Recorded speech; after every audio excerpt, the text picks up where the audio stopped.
Magbigay galang po tayo sa mabuting balita ng Panginoon. Magsitayo po ang lahat.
Sumainyo ang Panginoon. At sumaiyo rin. Ang mabuting balita ng Panginoon ayon kay San Mateo. Papuri sa iyo, Panginoon.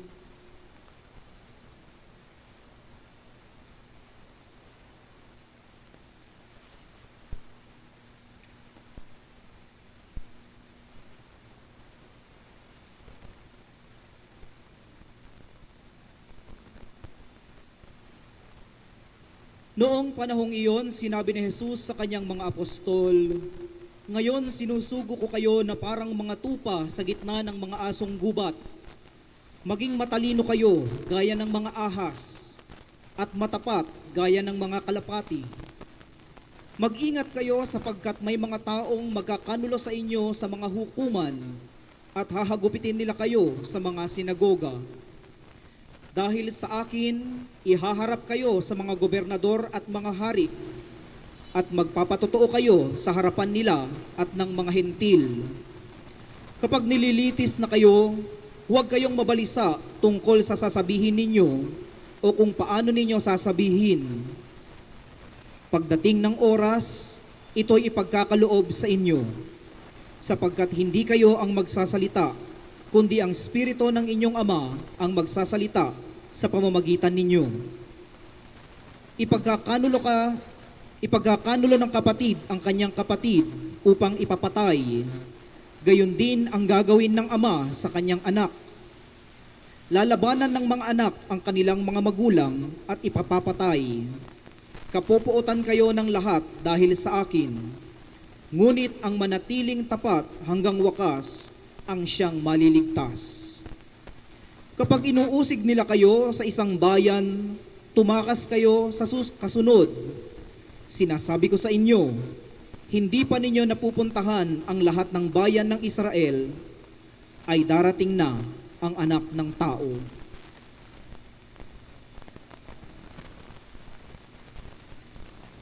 Ang mabuting balita ng Panginoon. Pinupuri ka namin, Panginoong Heso Kristo.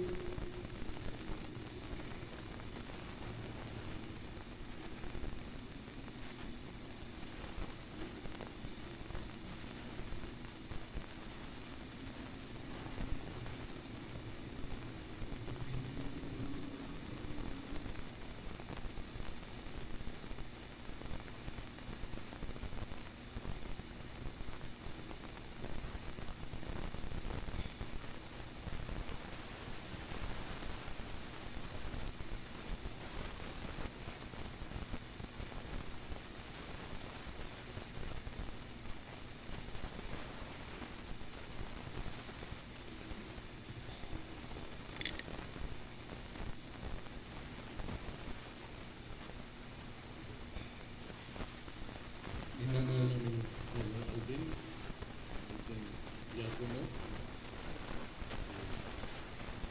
Brother Angelo, mga minamalang kapatid sa ating Panginoong Jesucristo. Ang araw na ito ay isang mabiyaya, maligayang pagdiriwang natin. Ika-6 na taon na ito ay ating ginaganap. Kahalahating araw na tayong nagtipon dito, nagsama-sama, at sinariwa natin ang maraming mga bagay, maring nadagdagan ng ating kaalaman tungkol sa ating charismatic community na ito ng Jesus Nazareno.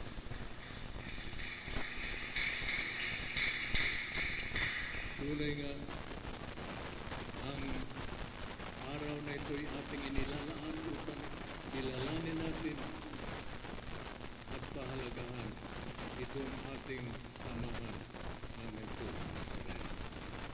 At bilang tampok na pagpapahalaga natin sa araw na ito, natitipon tayo ngayon para sa pagdiriwang ng sakramento ng banal na Eucharistia. Sa ating pananampalataya, sa mga mahalagang mga pagkakataon, ay lagi nating tinatampukan ng pagdiriwang ng sakramento ng banal na Eucharistia. At yan ang ating ginaganap ngayon. Ipinagdiriwang natin ang banal na misa, kaugnay ng ika-6 na taon ng ating magiging samahan ng Jesus Nazareno. At ang banal na misa, mga kapatid, ay ang pinakadakilang pagpapahayag ng ating pananampalataya. Sapagkat sa banal na misa, dito, kay San Jesus, ay ating ipinapahayag ang pinakadakilang paraan ng ating pananampalataya. Sa maraming paraan at maraming pagkakataon, ipinapahayag natin ang ating pananampalataya. Ngunit ang pinakadakilang pagpapahayag ng ating pananampalataya ay ang pagpupuri at pasasalamat sa Diyos. Sa pagpupuri natin, kinikilala natin ang Diyos at ating itong ikinagagalak. At sa pasasalamat, kinikilala natin na lahat-lahat ay sa Kanya nagmumula at hindi natin kayang isa-isayin ang Kanyang mga pagpapala. At ito, mga kapatid, ang ipinapayag natin sa sakramento ng banal na misa. Tinatawag natin itong sakramento ng banal na Eucharistia. Ibig sabihin ng Eucharistia, pagpupuri at pasasalamat sa Diyos. Kaya sa pagdiriwang natin ng banal na misa, ipinapayag natin ang ating pananampalataya sa pinakadakilang paraan. Nagpupuri tayo at nagpapasalamat sa Diyos. At ngayon nga, bahagi ng ating masayang pagdiriwang ng ating samahang pangpananampalataya, ang Jesus Nazareno. Tayo ay nagpupuri at nagpapasalamat sa Diyos. At mga kapatid, nais ko lamang sa pagkakataong ito na ang bawat isa sa inyo sana ay isipin kung ano yung nadagdag sa inyong kaalaman at pagkilala sa Diyos dahil sa kayo'y kasapi ng kapatirang ito. Ano ang nadagdag sa ating pagkakilala sa Diyos? At yan, nadagdag na yan, ay patuloy na mararagdagan sa hinaharap dahilan sa ating pagkakaisa sa samahang ito. Ngunit yung ating pagkakilala sa Diyos na yan, na maaring sa naganap ngayon sa mga palatuntunan sa mga narinig ninyo sa ginaganap natin sa banal na Eucharistia. Nais natin ngayong itampok ang pagkakilala natin sa Diyos sa pamamagitan ni Jesus Nazareno. Bigyan natin ng pansin yang katangian niya ng Diyos na ating namula tayo ngayon dahilan sa ating pagdiriwang. At pangalawa, magpasalamat tayo ang bawat isang miyembro at ang ating samahan bilang magkabuklod. Magpasalamat tayo sa Diyos sa biyayang ito ng charismatic movement na ating sinamahan. Kaya, yang dalawang bagay na yan, mga kapatid, sana ang inyong pagkukulan ng pansin ngayon sa pagdiriwang na ito ng banal na misa at sa araw na ito ng pagdiriwang natin ng ika-6 na anibersaryo ng pagkakatatag ng ating community. So ano ang nadagdag sa ating pagkakilala sa Diyos at kay Jesus? Ano yon? At ipahayag natin sa Diyos at papurihan natin siya. At pangalawa, tingnan din natin kung ano yung mga dakilang biyaya na natanggap natin dahilan sa tayo ay kasapi ng samahang pananampalatayang ito. At yan din ang ating ipagpasalamat sa Diyos sa natatanging paraan. At sa pamamagitan ng pagpupuri at pasasalamat sa Diyos, ating ipinapahayag sa pinakadakilang paraan ng ating pananampalataya sa Diyos. Ngayong ating ginugunita at ipinasasalamat sa Diyos ang ating samahang pangpananampalatayang ito. Nawa, magpatuloy tayo dahilan sa ating ginaganap na pagdiriwang na ito sa higit na pagpupuri sa Diyos at sa pagtanggap ng marami pang mga biyaya sa hinaharap.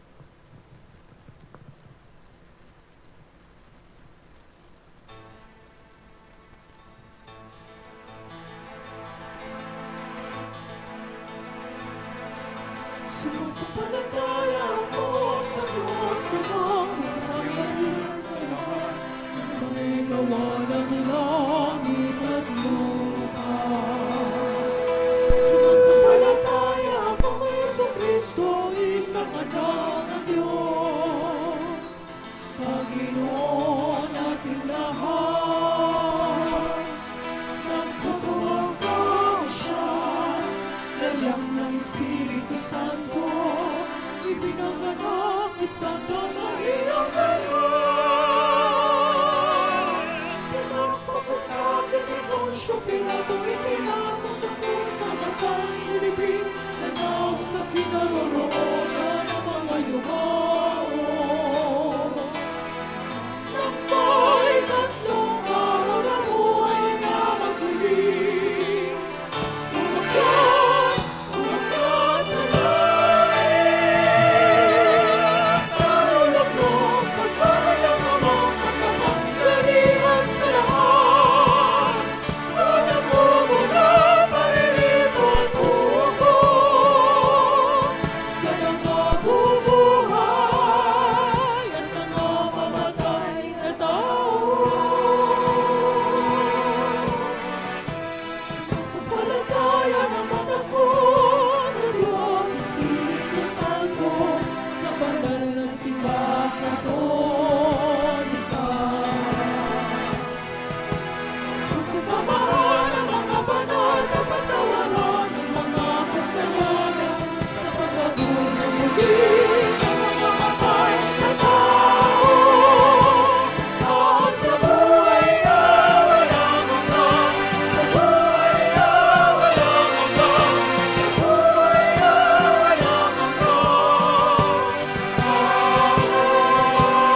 katawan upang patuloy namin maipayag ng may tapang ang mabuting balita mo. Kaya't buong pagtitiwala nating sabihin, Panginoon, dinggin mo ang iyong bayan. Panginoon, dinggin mo ang iyong bayan para sa matagumpay na pagdiriwang ng ika-6 na taong kabutihan at pabor ng Panginoong Diyos sa ministeryo ng Jesus Nazareno, FDC Catholic Charismatic Fellowship International. Nawa ay patuloy silang maging buhay na patutuo sa kabutihan at katapatan ng Diyos sa kanilang buhay. Manalangin tayo sa Panginoon. Panginoon, dinggin mo ang iyong bayan. May isabuhay nawa ng mga namumuno sa simbahan at sa pamahalaan ang radikal na mensahe ng Ebanghelyo. Hindi man sila maunawaan at kilalanin. Manalangin tayo sa Panginoon. Panginoon, dinggin mo ang iyong bayan. Matanto nawa ng aming mga lingkod bayan na sila may misyonero rin, tinawag upang maging buhay na saksi ng mabuting balita ng katotohanan sa politika, ekonomiya, industriya, ng kalakaran, edukasyon, agham, at komunikasyon. Manalangin tayo sa Panginoon. Panginoon, dinggin mo ang aming bayan. Patuloy nawang madama ang awa at pakikiisa mo, mahal naming Diyos, sa iyong kawan, sa pamamagitan ng mga tinawag mong lingkod, ang mga misyonero, religyoso at religyosa. Huwag nawa silang panghinaan ng loob sa kabila ng pagtatakwil o pagtalikod ng mga taong nais nilang paglingkuran. Manalangin tayo sa Panginoon. Panginoon, dinggin mo ang iyong bayan. Maipahayag nawa ng bawat Kristiyanong pamilya si Jesus, kahit na ang krus ay mistulang mukha ng paghihirap at kahihiyan sa iilan. Manalangin tayo sa Panginoon. Panginoon, dinggin mo ang iyong bayan. Makasumpong nawa ng kapayapaan at pagpapatawad ang mga kapatid nating yumao sa liwanag ng dulot mo, Ama. Manalangin tayo sa Panginoon. Panginoon, dinggin ang iyong bayan.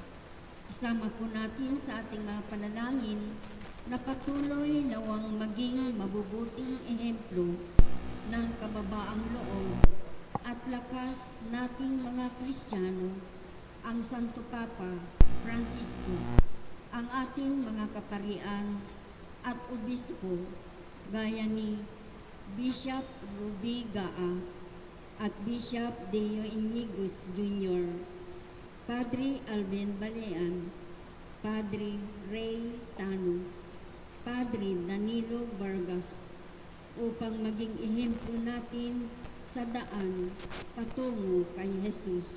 Manalangin tayo sa Panginoon. Panginoon, dinggin mo ang iyong bayan.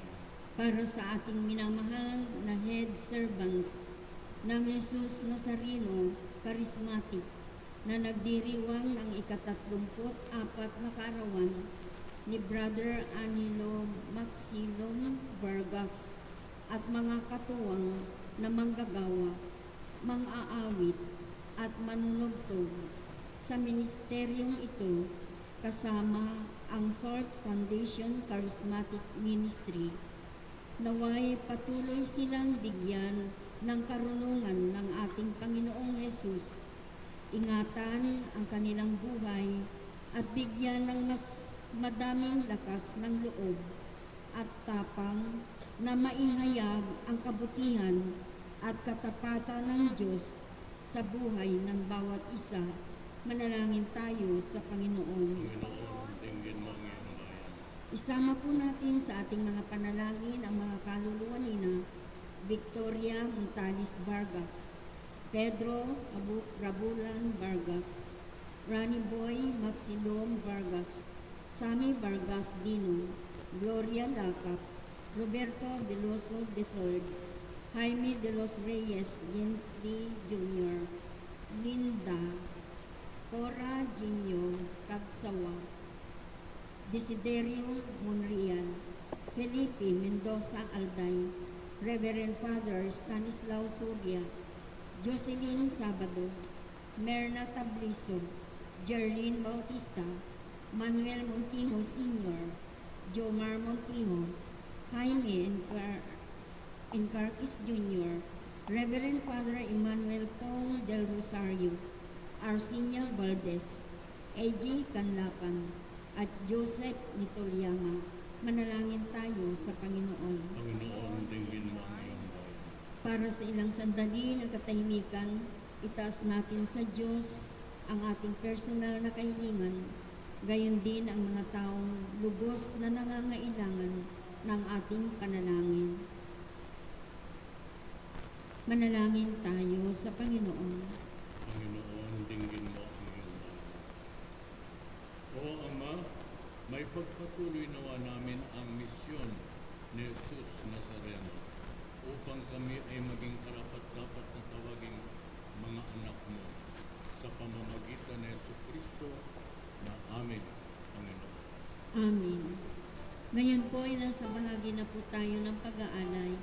Inanyayahan ko ang lahat na magbahagi bilang pagpapahayag ng ating pasasalamat sa Diyos sa mga biyayang natanggap.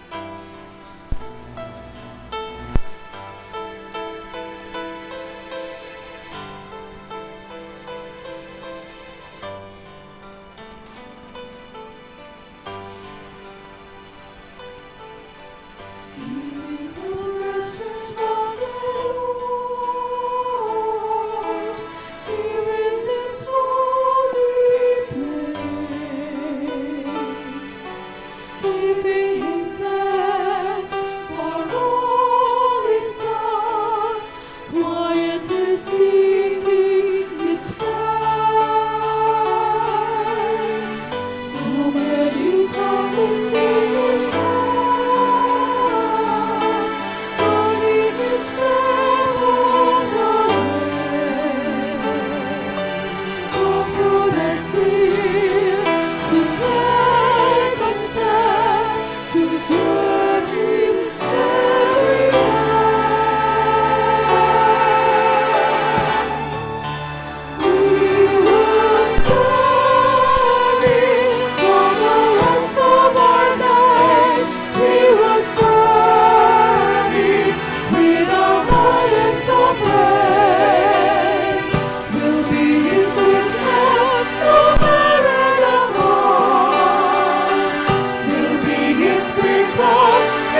Manalangin kayo mga kapatid upang ang ating paghahain ay kalugdan ng Diyos amang makapangyarihan.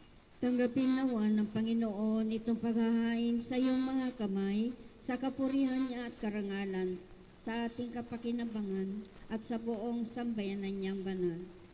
Ama naming lumikha, ang paghahain namin sa iyong ngalan ay siya nawang sa amin dumalisay upang ito ay maging pagganap araw-araw ng aming paglipat sa buhay sa kalangitan.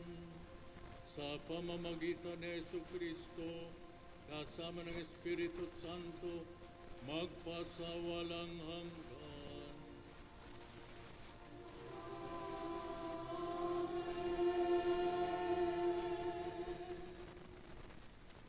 Sumainyo ang Panginoon.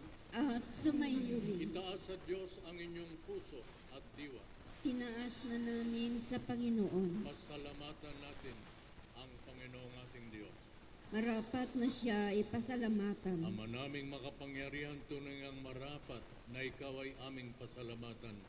Pinagbibigyan mong ito'y aming maihayag, kahit na ito'y walang anumang maidaragdag sa kadakilaang sa iyo ay likas. Sa pagpupuri namin, ang nakikinabang ay kami ring iyong pinakikiharapan sa pamamagitan ng iyong anak na minamahal. Kaya, kaysa ng mga anghel na nagsisiyawit ng papuri sa iyo nang walang humpay sa kalangitan, kami nagbubunyi sa iyo kadakilaan.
Ama naming banal, ikaw ang bukal ng tanang kabanalan.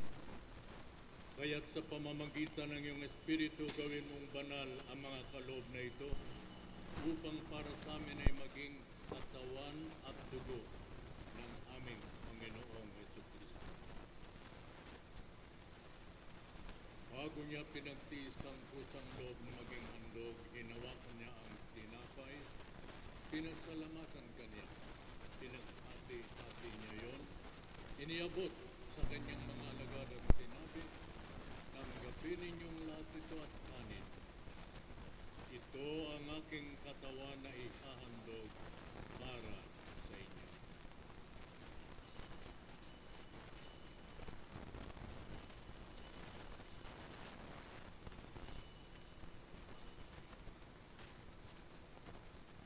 Gayon din naman, nung matapos ang hapunan, hinawakan niya ang kalis. Muli kanyang pinasalamatan, inyabot niya ang kalis sa kanyang mga alagad at sinabi, tanggapin ninyong lahat ito at inumin. Ito ang kalis ng aking dugo ng bago at walang hanggang tipan. Ang aking dugo na ibubuhos para sa inyo at para sa lahat sa ikapagpapatawad ng mga kasalanan. Gawin ninyo ito sa pag-aalaala.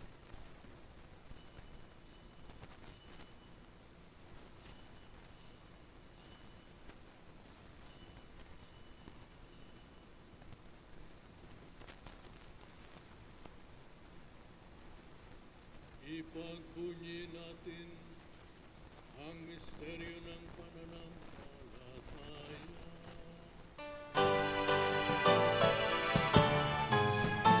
Si Kristo, tunay na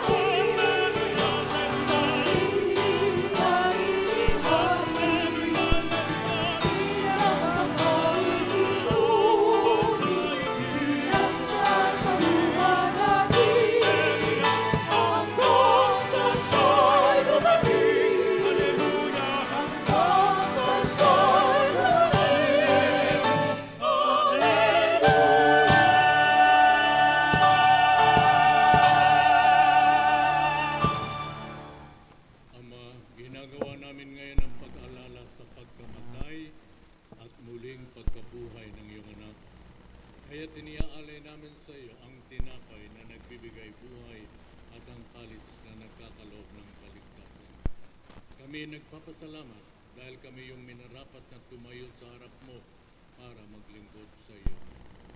Isinasamo namin kami magsasalo-salo sa katawan at tugo ni Kristo ay mabuklod sa pagkakaisa sa pamamagitan ng Espiritu Santo.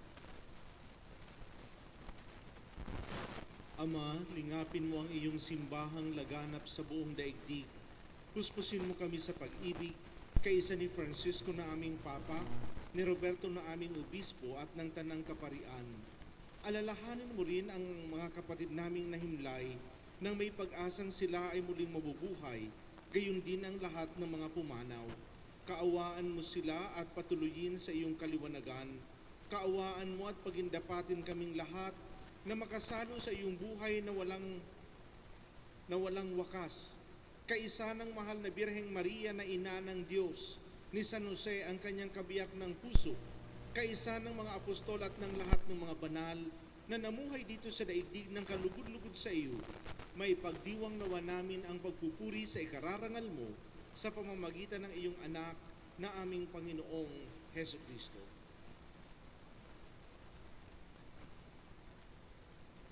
Sa pamamagitan ni Kristo, kasama niya at sa Kanya, ang lahat ng parangal at papuri ay sa iyo, Diyos amang makapangyarihan kasama ng Espiritu Santo, magpasawalang hanggan.